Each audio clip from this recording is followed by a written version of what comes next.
trækker sig fra kampen med Donald Trump om, hvem der skal være USA's præsident fra januar 2025. Det meddelte Biden på det sociale medie X kort før kl. 20 dansk tid. Biden har længe været under stigende pres for at trække sig.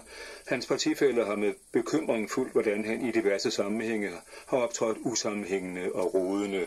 Og vores korrespondent Philip Kokar siger om den seneste udvikling.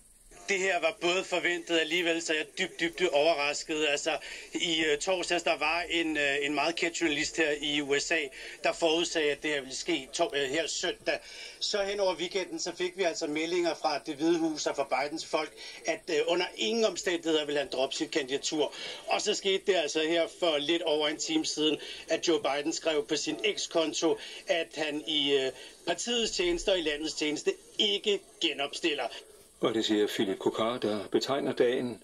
Det er en historisk dag, også selvom presset på Biden har været i flere uger, så var der ingen, der for alvor virkelig troede på, at han var parat. Det kan godt være, at vi har fået det at vide lidt tidligere på ugen, at det her måske vil ske, men om han mentalt set personligt var parat til at tage den her beslutning, det har mange tvivlet på hen over weekenden. TV Live sender lige nu på DR1 og DRTV og på DR.dk opdaterer vi løbende situationen, og det samme gør Radiovisen naturligvis her aften og natten igennem. Og ifølge udenlandsredaktør hos Weekendavisen Anna Libak var det kun et spørgsmål om tid, før Biden ville opgive sit kandidatur. Jeg er der, hvor jeg hele dagen har hver time tjekket min telefon for at se, hvornår Biden han gav efter for pressen.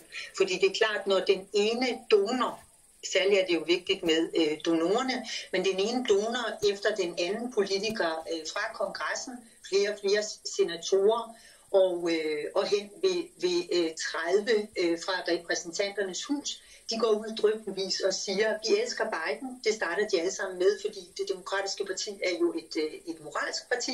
Så de starter med at forvisse alle om, at de elsker ham og synes, han er helt fantastisk. Men nu er det på tide at give faklen videre, som det hedder. Ledende kræfter i det demokratiske parti peger på vicepræsident Kamala Harris som hende, der skal prøve at vinde over Trump.